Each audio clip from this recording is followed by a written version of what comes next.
Hello viewers, নমস্কার বন্ধুরা। আজকে আমরা চলে যাব আমার ভাইয়ের বৌভাতে।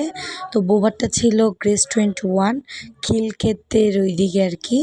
তো আমরা এখান থেকে রেডি হয়ে বের হয়ে গেলাম। এটা ছিল আমার দাদা আমাদের জন্য গাড়ি নিয়ে আসছে, মানে আমাদের পৌঁছায় দিবে তার জন্য আর কি। তো এখন আমরা ওইখানে চলে যাব। খিলগাঁও যাওয়ার পরে তোমাদের দেখাচ্ছি।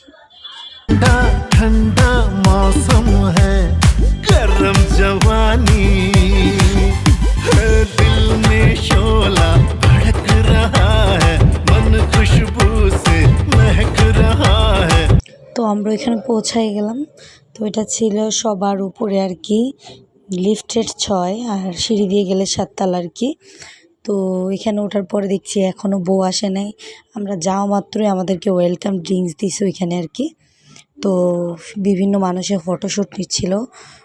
বউ আসতে আরও লেট হবে কিছুক্ষণ, আমি জিজ্ঞাসা করলাম আমার ভাইকে। তো এটা ছিল আমার বোনের জামাই, উনি আবার আমার প্রতি একটু দরদ বেশি, শালি তো যা হয়। তো এই লোকটা ওয়েলকাম ড্রিঙ্কস বানাচ্ছিল, তো ওইখানে আমরা গেলাম। তো ওয়েলকাম ড্রিঙ্কসগুলো আমরা খাচ্ছিলাম সবাই মিলে একসাথে। তারপরে এখানে সবার ফটোশ্যুটটা দেখছিলাম। ক্যামেরাম্যানটা খুব ভালোই ছিল। তো ওদের ফটোশ্যুট করতে করতে দেখলাম বউ চলে আসলো। তো বউ চলে আসার পরে উনি আমার বৌদি হয়, আমার মামাতো ভাইয়ের বউ। তো এখানে আবার কাপল ছবি তুলছে, আমার বোনের জামাই আর বোন। ওরা একটু যেখানেই যায় ওদের ছবি তুলতেই হবে। তারপর আমরাও একটু ছবি তুলে নিলাম সবাই মিলে। এভাবে পোজ নিচ্ছি। ভাবলাম একটু ছবি তুলি, কিন্তু একটাই কষ্ট, এবার সিঙ্গেল ছবি তুলতে পারিনি। সবাই মিলে একসাথে ছবি তুলতে আর সিঙ্গেল ছবিটাই আমার তোলা হলো না। তো এখানে আমার ভাইকে পরে ডাক দিলাম, যায় আমরা একটু সবাই একসাথে। আমাদের ফ্যামিলিটা এরকম যে ভাইরে বা মাসিরা আমরা খুব তুমি করেই কম বলি। নিজেদের কাছের হলে আমরা তুই করেই বলি, একটু দূরে হলে তারপর তুমি করে বলি।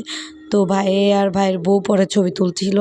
তো এখান থেকে আমরা ছবি তোলা শেষে আমরা ভাবলাম, সবাই ওইখানে খাওয়া দাওয়া দিচ্ছিল, তার জন্য ভাবলাম যে আমরাও খাওয়া দাওয়ার ওইখানে চলে যাব। তো এটা আমার নতুন ভাইয়ের বউ, তোমরা দেখলেই চিনতে পারছো। ও মানে ওয়েলকাম ড্রিঙ্কসটা 2-3 বার খাইছে। তার জন্য ওকে বলতেছিলাম যে কয়বার খাস তুই। তো আমরা এখন খাবার এখানে চলে যাব। এই যে বেশি বড় ছিল না, বাট ছোটোখাটোর ভিতরে সুন্দরী ছিল। তো দেখতেই পাচ্ছ কীরকম। আমরা যাওয়ার পর ওইখানে সবাই বসে যাচ্ছিলাম, কারণ সবচেয়ে বড় টেবিলটা আমরা নিয়েছিলাম, কারণ আমাদের মানুষ বেশি ছিল।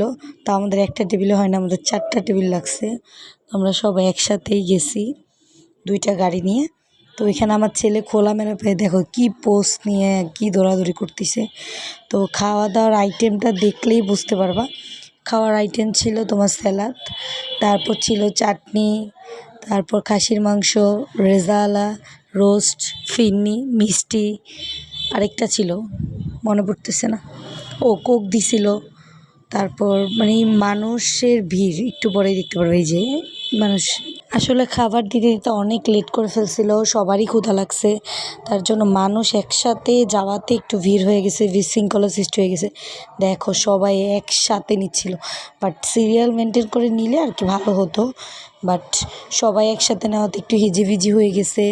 এভাবে আসলে বুফে নেয় না খাবারটা, বাট ওদের খাবারটা যদি আরেকটু তাড়াতাড়ি দিত তাহলে আর ভালো হতো। আর বাঙালি বলে কথা রে ভাই, পাইছি বুফে খাওয়ান বিয়াতে।